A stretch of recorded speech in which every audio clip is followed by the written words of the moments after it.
Welcome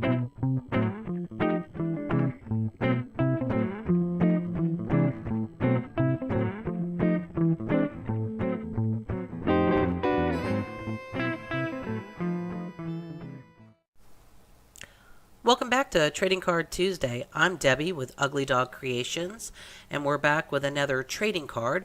I'm continuing with the steampunk genre, and I have this kind of Victorian girl, and I kind of showed you in the beginning there, I'm using some watercolor paints this time for the background, and I'm using them very loosely. I want them just to be a wash.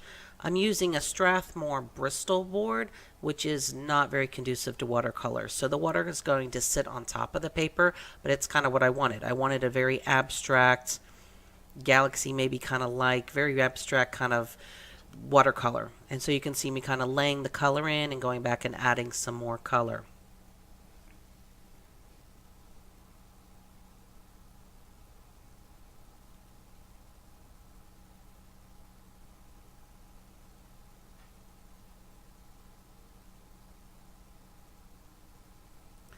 So I'm getting ready to finish up this background, and as I'm finishing it up, then I'll go into using the Copic markers, which is what I'm using, and I'll kind of blend out and work on her with some Copic markers. And then I also add a little bit of color pencil to this, just to add in her lips with the color pencil, and I go back in with some white around the eyes, and I also go back in and use the white in her hair, a little bit on her dress.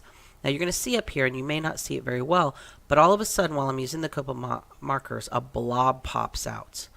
And it's just because the markers is very oversaturated, and a blob actually popped out on the paper. But because it was dark and where it ended up, it was supposed to be, you almost couldn't see it.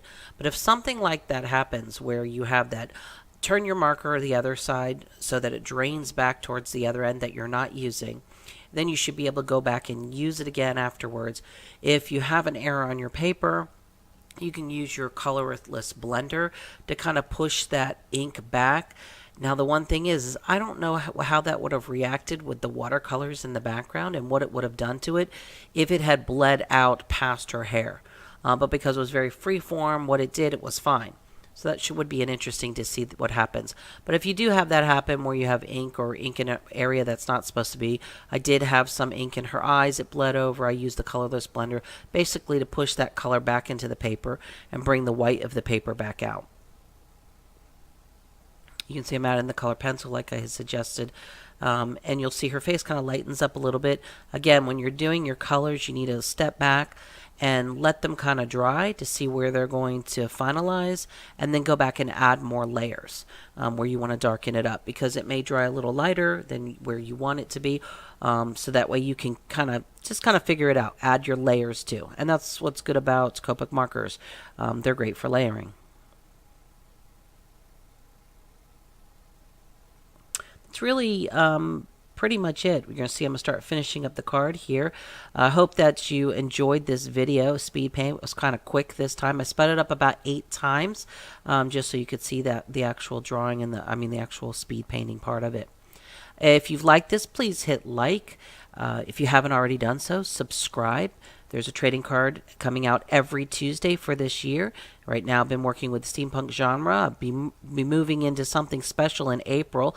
I'll talk a little bit about that, and we may have more than one video go up a week because I'm doing a little April thing, but I'll talk about that in my next video, which is next week, and it will be April. So I hope that you liked it. If you did, go ahead and give it a thumbs up, and as always, I hope that you get creative today. Thank you.